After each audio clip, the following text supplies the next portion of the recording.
pouvez voir le quatrième point très rapidement.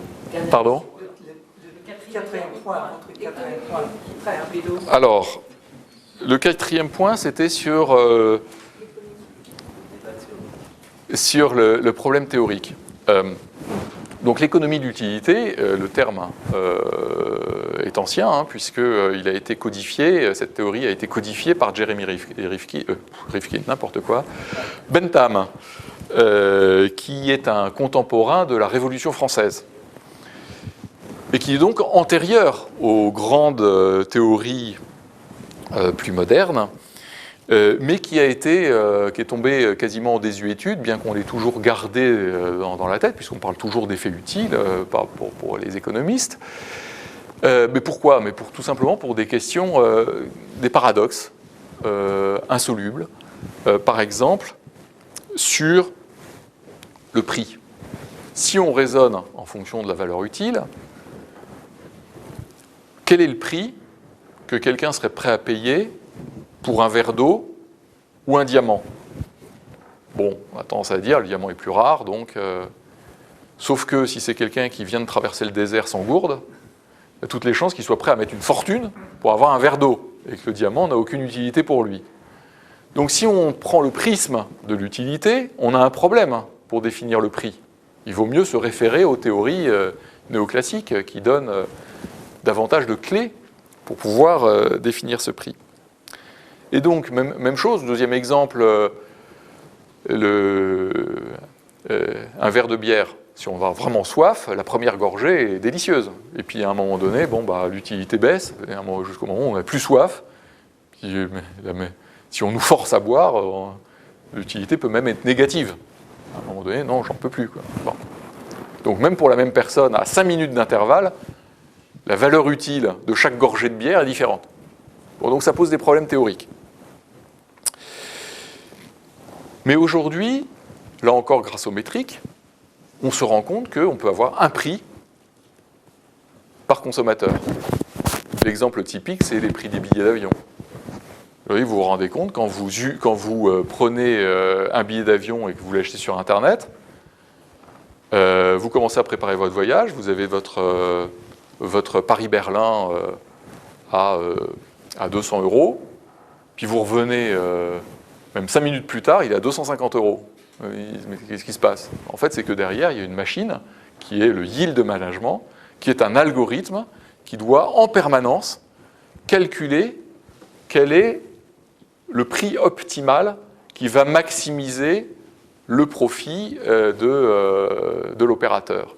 Et ce qui fait que quand vous arrivez, alors je parle de l'ajustement du prix, mais il y a aussi une quantité de prestations qui viennent tout autour, j'y reviens tout de suite. Ce qui fait que quand vous arrivez dans l'avion, en fait, il y a autant de prix qu'il y a de passagers. Alors on pourrait dire, c'est le même produit à plusieurs prix, mais en fait, ce n'est pas tout à fait le même produit.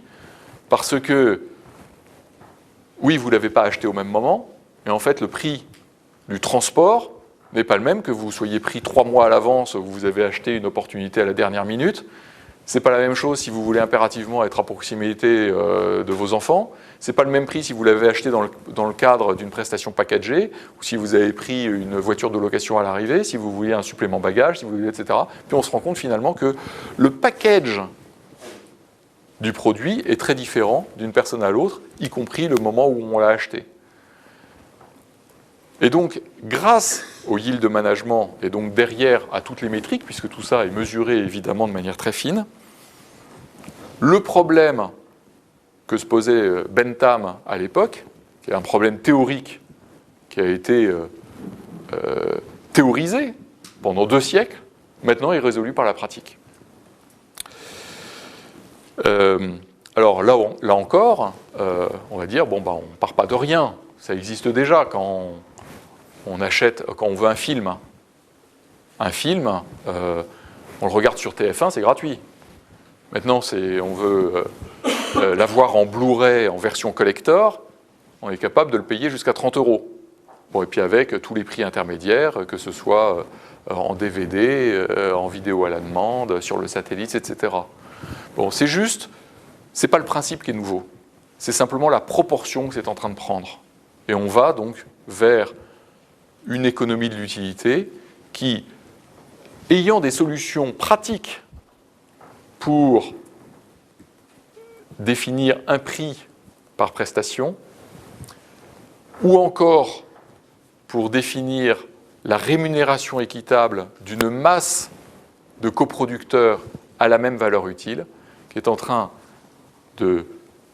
d'apporter une nouvelle dimension à l'économie et qui installe l'utilisateur, finalement, au milieu du duo travailleur-capitaliste avec lequel nous vivons depuis 2 siècles.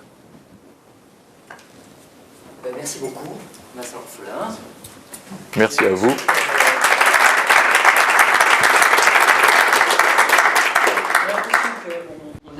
Le club économie a bien fonctionné dans un de ses objectifs, c'est-à-dire que vous avez eu le courage de venir avec un concept à affiner qui méritait d'être confronté, discuté. Et je crois que, comme vous l'avez fait souvent, avec vos questions, vous avez aidé à approfondir la réflexion sur le sujet en question. Et finalement, je finis par me dire qu'il faudrait trouver aussi un critère d'utilité pour nos clubs au sein de l'association. Alors ça sera peut-être votre fidélité, donc aider à monter le rating du club économie en venant régulièrement comme vous le faites jusqu'à maintenant. Merci.